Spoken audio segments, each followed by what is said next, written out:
speech was delivered by Willie Lynch on the banks of the James River in the colony of Virginia in 1712. Lynch was a British slave owner in the West Indies. He was invited to the colony of Virginia in 1712 to teach his methods to slave owners there. The term lynching is derived from his last name. Greetings, gentlemen. I greet you here on the bank of the James River in the year of our Lord 1712. First, I shall thank you, the gentlemen of the colony of Virginia, for bringing me here. I'm here to help you solve some of your problems with slaves. Your invitation reached me on my modest plantation in the West Indies, where I have experimented with some of the newest and still the oldest methods for control of slaves. Ancient Rome would envy us if my program is implemented. As our boat sails south on the James River, named for our illustrious king, whose version of the Bible we cherish, I saw enough to know that your problem is not unique. While Rome used cords of wood as crosses for standing human bodies along its highways in great numbers, you are here using the tree and the rope on occasions. I caught the whiff of a dead slave hanging from a tree a couple miles back. And you're not only losing valuable stock by hangings, you are having uprisings, slaves are running away, your crops are sometimes left in the fields too long for maximum profit, you suffer occasional fires, your animals are killed. Gentlemen, you know what your problems are. I do not have to elaborate. I'm not here to enumerate your problems. I'm here to introduce you to a method of solving them. In my bag here, I have foolproof method for controlling your black slaves. I guarantee every one of you that if installed correctly, it will control the slaves for at least 400 years. Darky, Tar Baby, Skid mark, piece of shit, Beast, Inhuman. Hi Yellow, you're soft. light bright, you not black. Not man enough, not black enough. Action.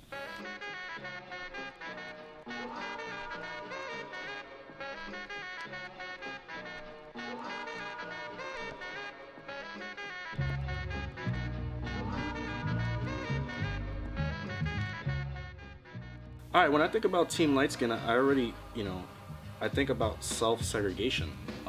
I think about, a hierarchy of color and a hierarchy of, class. It kind of gives you the sense that people think that people that are light skinned are maybe weak, or they're not as tough as maybe people who are dark skinned.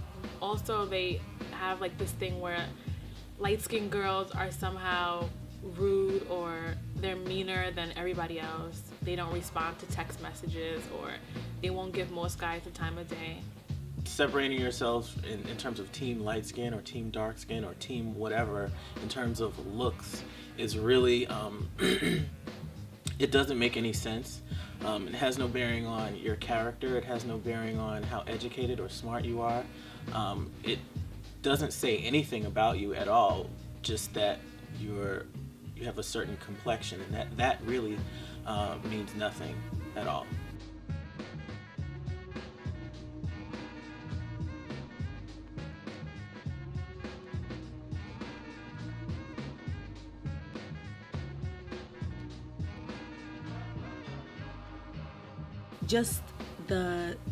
Just putting things in a context of team, I feel like it creates separation. So just like with team light skin, if you're saying team dark skin, you're automatically saying that anyone who isn't dark skin is not on the team. They didn't make the cut.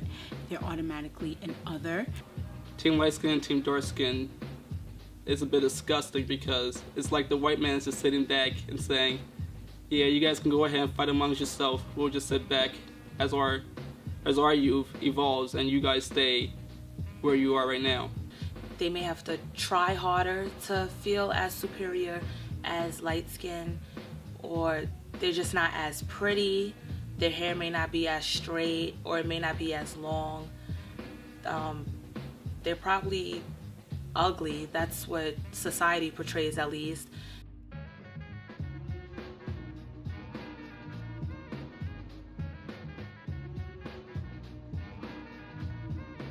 Social media makes team dark skin versus team light skin worse. It makes it out of control, because you have people vocalizing opinions that they wouldn't necessarily say to people's faces, but they'll say it online. All these posts about like light-skinned girls do this, dark-skinned girls do that, light-skinned boys do this, dark-skinned boys do that.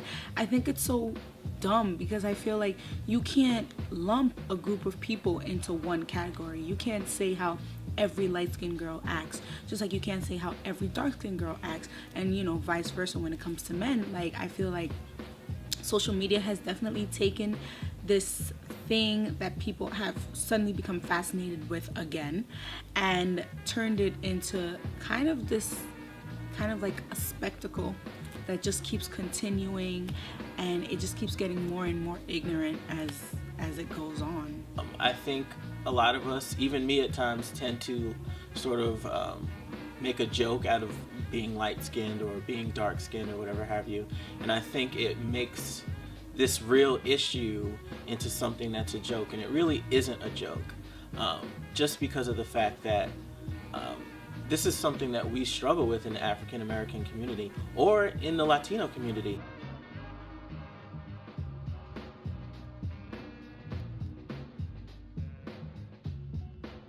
Is Team Light Skin versus Team Dark Skin detrimental to society in a whole? Because when we think about this is not just an African American thing. This is an African American thing. This is an African thing. This is a Latino thing. This is an Asian thing. This is, you know, every other underrepresented ethnicity in the United States is going through this. And it's an evolution of slavery. It's an evolution of what we still see to this day. There's always this segregation. You have the light skin over here, you have the dark skin over here. It's never everybody's equal. All these rights that were fought for black people, for whites and blacks to be equal, like they've been fought for so long, but you never thought that we would have had to fight for rights between light skin versus dark skin. It's as if our community is the only one that's worried about it.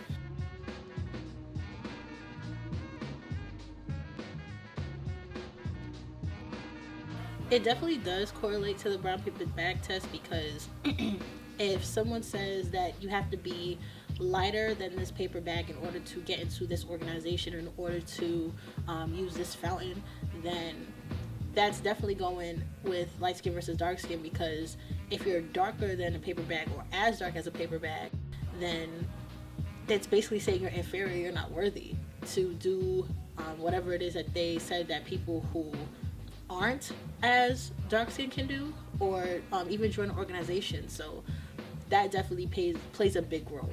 It's this idea that if you are lighter than a brown paper bag, you know, you're good to go, you are pretty, you got it going on. And if you're darker than a brown paper bag, then, you know, you have issues, you have things you're not that pretty, you're not, you know, you're probably not going to be smart. And I think this definitely is another form of the brown paper bag test.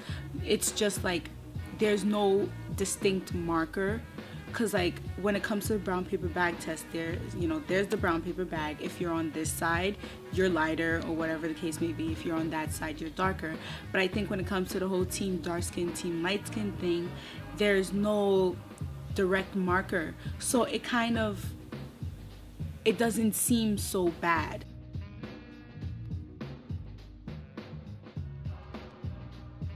So I'm Italian, and my dad's actually from Montana. So I was born and raised in Italy, and then moved to the United States as a young child.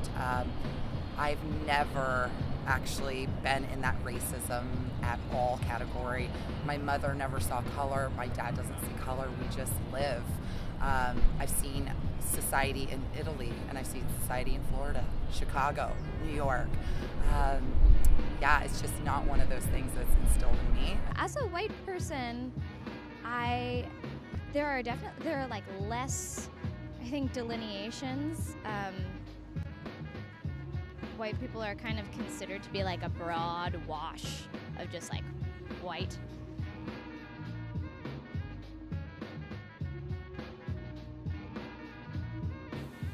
Music artists definitely make this battle of light skin, dark skin even worse, and basically perpetuate a particular stereotype that's not necessarily true. They say things like, what's that Lil Wayne song? I like a long hair, thick red. Really? Because I believe Redbone is referring to a lighter skinned female with long hair. And not every light skinned girl with long hair is pretty. I love music. I love hip hop. I love rap. I love French electronic. I love all types of music. But the music that I grew up to, the music, and definitely the music that's being portrayed now, has really destroyed the image and created this whole idea of light skin versus dark skin. Like, when you look at video vixens at a time, I think like the early thousands, mid thousands was like the rise of video vixens. When you look at video vixens, they weren't they weren't predominantly dark skinned. They were predominantly light skinned.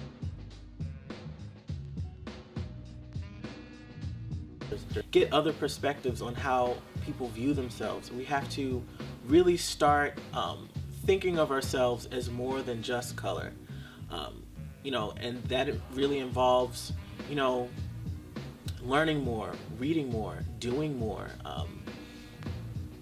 traveling more, just doing more than what we've done before. I think that we have a lot of taboo subjects in the Black community that we really just don't like to address. Look at music videos, look at our popular culture.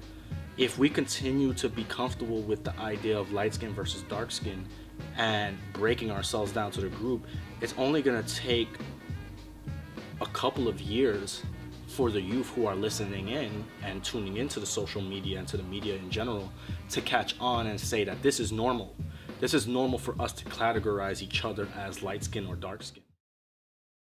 I really want to pose the question to people. So instead of saying light skin versus dark skin, why don't we just put white person versus nigger with an ER?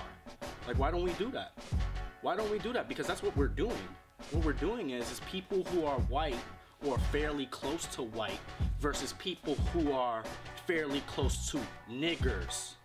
And that's gonna sound controversial, but I really wanted to get through people's head that you're not saying light skin versus dark skin. What you're really saying is, let's be closer to white or let's be closer to the slave.